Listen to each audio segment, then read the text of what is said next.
ఈరోజు ఎంతో భాగ్యమైన రోజు. మన ఆశ్రమానికి దుర్గా మహాపీఠం నుంచి శ్రీ శ్రీ శ్రీ శ్రవణ చైతన్యేంద్ర స్వామివారు వచ్చారు.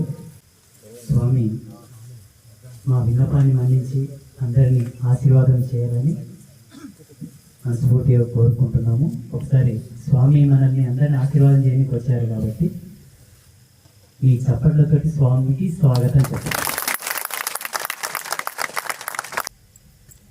ఐంకార హ్రీంకార రహస్యయుక్త శ్రీంకార ఘోడార్ధ మహావిభూత్య ఓంకార మర్మ ప్రతిపాదినేభ్య నమో నమ శ్రీ గురుపాదుకాభ్య. చాలా సంతోషం. మరి ఇవాళ తెలుగు రాష్ట్రాలే కాదు, యావత్ హైందవ సమాజం అంతా కూడా ప్రత్యేకంగా ఆలోచిస్తున్నటువంటి క్షేత్రం అంబాదేవి క్షేత్రం. ఇది కేవలం ఒక వ్యక్తి అనుకుంటే మాత్రమే జరిగే పని కాదు, ఇది సాక్షాత్ శక్తి సంకల్పంతో జరిగిన పని అని నేను చెప్తాను. ఎప్పటికప్పుడు సంభాషణ చేసుకుంటుంటాం.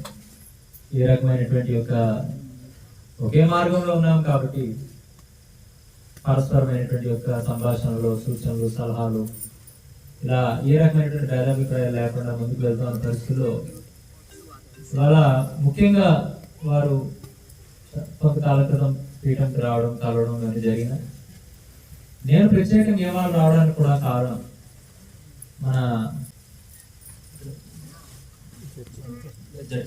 జడ్చర్లలో కార్యక్రమాల నిమిత్తం వచ్చిన కారణంగా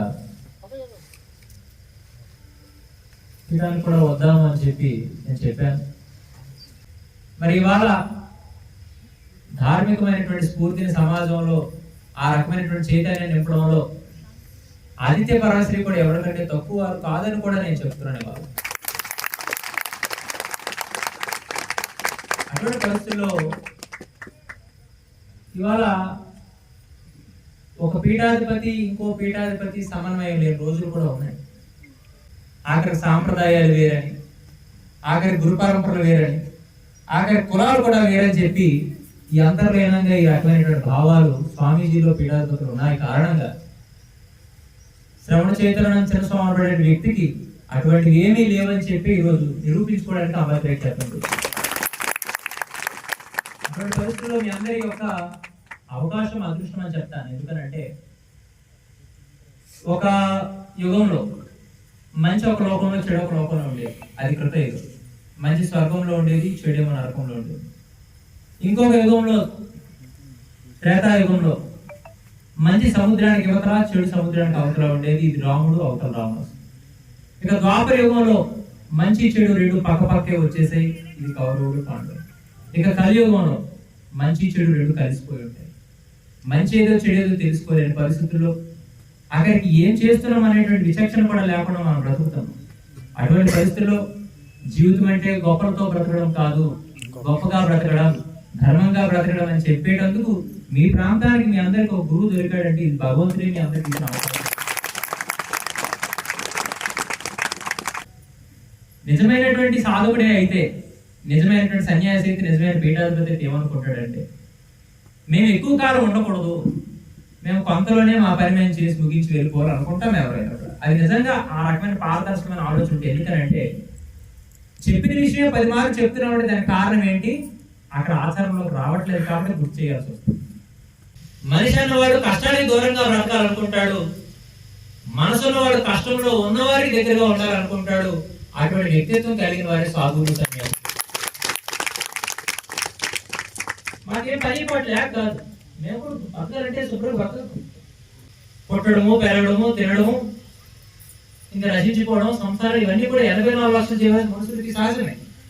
కానీ ఏ వ్యక్తి అయితే ధర్మంతో కట్టుబడి ధర్మంగా బ్రతుకుతాడో ఆ వ్యక్తి 100 సంవత్సరాలు బ్రతకక్కర్లేదు, కానీ వాడు చేసినటువంటి పని, వాడి ప్రవర్తన 100 సంవత్సరాలు గుర్తుండిపోయేలా చేస్తుంది. అది నిజమైన చక్కగా ఏ రోజు కూడా మనం మన యొక్క మెదడు మనం అతికించి బతకడం ముందు మనం మానేసుకోవాలి. ఎప్పుడు కూడా ఒకరితో మనం సెల్ఫీలు తీసుకోవాలనుకుంటున్నాం తప్పితే నాతో కూడా మరో 10 మంది సెల్ఫీలు దిగాలనే స్థాయికి మనం ఎదగలేకపోతున్నాం అంటే మరి మెదడు అతికించిపోతే ఏమవుతుంది?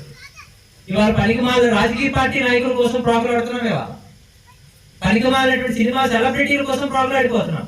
ఓ 14 రోజులు ఇన్స్టాగ్రామ్ లో రీల్స్ తిరిగేసి తాడు సెలబ్రిటీ. ఇవాళ ఆఖరికి జీవితాన్ని త్యాగం చేసుకొని, ఆఖరికి మా యొక్క జీవితం, మా శరీరం, మా ప్రాణాలు ఈ సమాజానికి అంకితం అని చెప్పి, ప్రతి నిమిషం కూడా ఈ సమాజం ఏ రకంగా మారుతుందని చెప్పి నిత్యము వెలుగుతున్నటువంటి అగ్నిలాగా మనసులో ఆలోచిస్తున్నటువంటి సన్యాసుల కోసం ఈరోజు సమాజం ఆలోచించలేకపోతుందంటే, ఇంకా ఆలోచించడం మనం విమర్శిస్తూ బాధ పెడుతూ ఆఖరికి సమాజానికే దూరం చేసి మీరు మనుగడ సాగించుకున్నారు కొంతమంది వ్యక్తులు స్వార్థంతో ఆలోచిస్తున్నారంటే దీన్ని కూడా భక్తులు ఎందుకు గమనించుకోలేకపోతున్నారు అంటున్నాను నేను.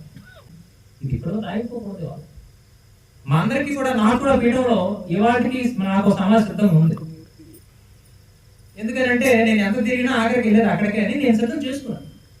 ఎల్లకాలం ఉండిపోవని మాకు తెలుసు, కానీ మా భయం అంతా ఒకటే, మా శరీరాలు కూడా పోతే మీ పరిస్థితి ఏంటనేది మా బాధ. మా సింహాసనాలు ఖాళీ అయిపోతే చెప్పండి, గుండె మీద చేసుకొని చెప్పండి. మీరు చెప్పిన పద్ధతిలో, మీరు చెప్పిన విధానంలో మా శరీరాలు పోయినంత వరకు, మట్టిలో కలిసినంత వరకు, కట్టిలో కాలినంత వరకు తూచ తప్పకుండా అలాగే పాటిస్తున్నారు. గుండె మీద చేసుకుని ఒక్క చేతిని చూస్తాం. గొప్పగా ఎత్తకండి, ఇప్పుడు ఎత్తుతారు, కానీ పరిస్థితులు ఆలోచిస్తారు, నిశ్చయం కోల్పోతారు, నియమాలు కోల్పోతారు. ఈ చేతులు ఎత్తినవన్నీ కూడా ఏదో రోజు మళ్ళీ దింపేస్తారు. అందుకు దీనికోసం ఆలోచించే, తినడానికి లేక తినడానికి అవ్వక మాకు ఉపవాసం సమయం ఉండదు. పడుకుంటే మాకు నిద్రలు వస్తాయి, కానీ పట్టవు, నిద్రలు పట్టవు. దేనికి ఎంత బాధ అంటే, నిన్నగాక మొన్న పుట్టిన మతాలు కూడా ఈ దేశంలో చొరబడి ఈ దేశాన్ని కూడా ఆక్రమించుకొని, నిన్నగాక మొన్న పుట్టిన కూడా మన దైవాలు ధర్మాలు వివరిస్తే కూడా బొట్లు పెట్టుకుంటున్నారు ఎంతమంది హిందువులట. అదే దైవాలు ఏమో రాళ్ళు, సైతాన్లు, దెయ్యాలు, పిశాచాలు, మీరందరూ పాపాత్ములు, మీరందరూ నరకానికి పోతారంటే మీరు ఎందుకు ప్రశ్నించలేకపోతున్నారు అంటున్నాను నేను. అంటే మీకు దేవుడు అయితే వరాలు ఇచ్చేయాలా, ఆ దేవుడు తిరిగితే మాత్రం మీరు పట్టించుకోరా. అందుకు ఈ ఆలోచనని మార్చుకోవాలా. వీళ్ళు పొంగుకోవడం కాదు, వీళ్ళు చప్పట్లో టేర్లు వేసేది కాదు, అది కాదు. ప్రతి హిందువు కూడా ఒక సింహంలా తయారవ్వాలా, ప్రతి హిందువు కూడా సింహంలా బతకాల, సింహంలాగే పోవాలి తప్పితే గొర్రెలా బతి గొర్రెలా చేస్తే అసలు జీవితమే వేస్ట్ అంటాను. మీరు సింహాలు తయారవ్వాలి. అందుకు మీ అందరిలో కూడా ఆ రకమైన స్ఫూర్తి కలగాలి. మరి అంబాక్రాయ క్షేత్రం ఆధారంగా ఇంకా ఈ ధర్మం ముందుకు వెళ్ళి ఇంకా గొప్ప గొప్ప కార్యక్రమాలు చేస్తూ ఇంకా ఈ సమాజానికి ఒక మంచి నిర్దేశకత్వాన్ని అందించాలని చెప్పి ఇప్పుడు అదే చెప్తుంటాను. కానీ క్షేత్రానికి వచ్చిన సందర్భంలో కూడా మరొకసారి తెలియజేస్తూ సెలవు తీసుకుంటూ ఒకసారి అందరూ చెప్పండి, భారత్ మాతా కీ జై, సత్య సనాతన ధర్మ కీ జై, అంబాక్రాయ క్షేత్రవాసిని జగజ్జనని మాతా కీ జై, జై హింద్.